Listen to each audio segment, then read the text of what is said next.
C'est mardi que l'Assemblée nationale se prononcera pour ou contre le maintien des élections régionales les 13 et 20 juin prochains.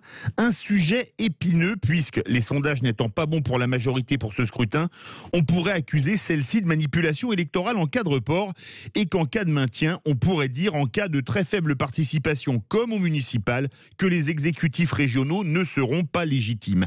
Nous sommes en compagnie de Bruno Millienne, député MoDem des Yvelines. Bruno Millienne, bonjour. Bruno Millienne ? Oui, bonjour. Bienvenue sur Sud Radio. Est-ce que finalement, la majorité n'est pas dans une situation que je viens de résumer, qu'on pourrait qualifier pile je perds, face je perds ?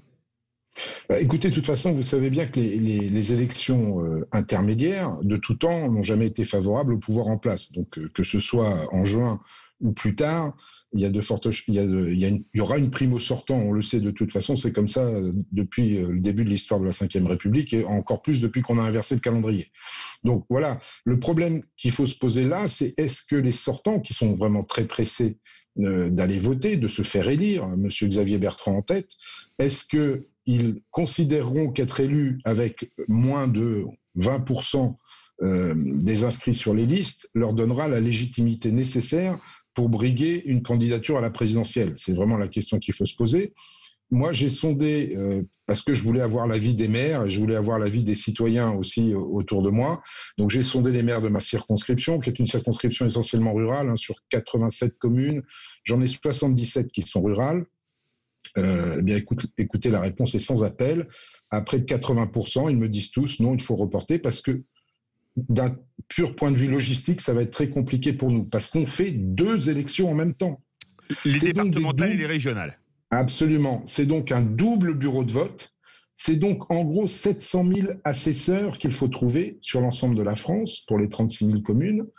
Et en plus, si vous avez lu le rapport du Haut Conseil, il préconise que ces assesseurs soient vaccinés, ainsi que les candidats. Alors, vacciner 700 000 personnes, à la limite, avec les doses qu'on va recevoir, c'est pas un problème, mais comment vous allez expliquer aux gens prioritaires qu'on va vacciner les assesseurs en priorité plutôt que les profs, plutôt que les pompiers, plutôt que les policiers ou plutôt que les gens qui sont en comorbidité et qui devraient avoir la priorité, tout ça pour tenir des élections départementales et régionales les 13 et 20 juin. Moi, c'est la question que je me pose. Alors justement, Bruno Millienne, en cas de report des régionales, quand pourrait-on voter, sachant qu'on ne sait pas la fin de la crise sanitaire?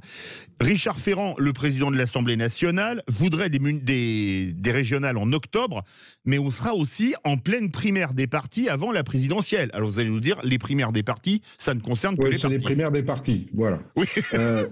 Mais elles sont rentrées dans les mœurs dans certains partis depuis une quinzaine d'années. Oui. Alors on peut nous dire aussi que en septembre ou en octobre, on ne sait pas du tout ce que sera la situation sanitaire. On espère tous que effectivement la vaccination va aller bon train et que d'ici à fin août, mi-septembre, la majeure partie des volontaires à la vaccination seront vaccinés, auront eu les 2 injections. Si le train de livraison des vaccins continue convenablement.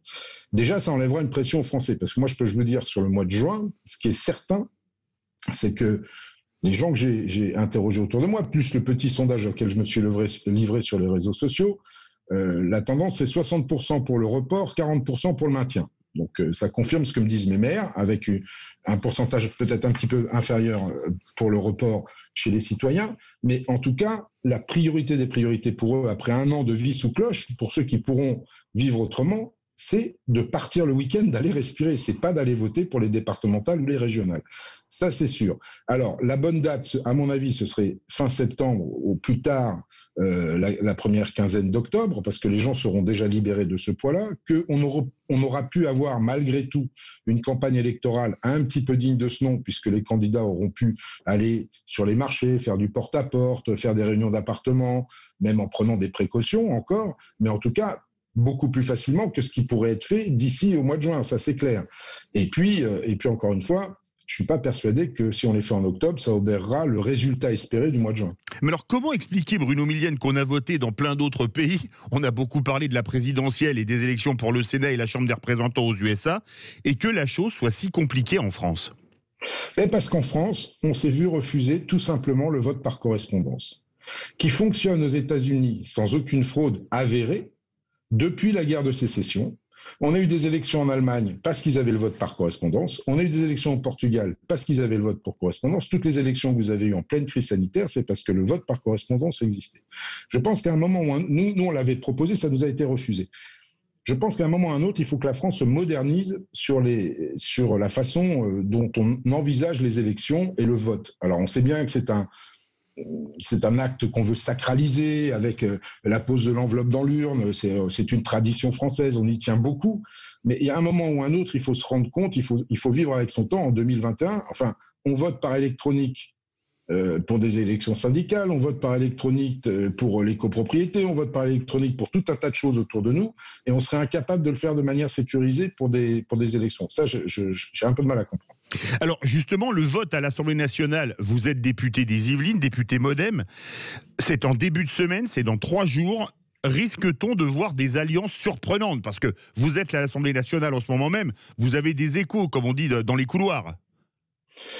Écoutez, on verra ce qui se passe. D'abord, il n'est pas sûr qu'il y ait un vote consultatif. Le Premier ministre n'a pas pris sa décision encore, on le saura dans la journée. Il y a de grandes chances qu'il y en ait un, hein, pour tout vous dire. Il y aura une discussion de toute façon après les questions au gouvernement de mardi, ça c'est sûr qu'il y aura un débat. Et puis on verra, chacun prendra ses responsabilités. Encore une fois, moi je ne vois pas en quoi ça obérerait le résultat d'un scrutin qui serait déroulé normalement sans pandémie, si on retarde au mois d'octobre. D'autant que je vous le rappelle, pour ce qui concerne les régionales, les dernières élections régionales se sont tenues en décembre 2015. Donc oui, les élus régionaux pourraient aller en théorie jusqu'en décembre 2021. Oui, alors là, décembre 2021, ça reportera encore. Et là, on serait vraiment en pleine primaire. Dernière question, en 20 secondes. Est-ce qu'on ne pourrait pas faire les régionales et squeezer les départementales pour plus tard? Comme les régionales, c'est quand même plus important et que toute la France vote. Ce serait plutôt l'inverse qu'il faudrait faire. Si on doit faire une sortie en sifflet, c'est peut-être faire les départementales un seul vote au mois de juin, d'accord, et puis faire les régionales en octobre. Merci beaucoup Bruno Millienne. Là, c'est vraiment de la cuisine électorale qu'on était en train de faire. Je rappelle que vous êtes député MoDem des Yvelines.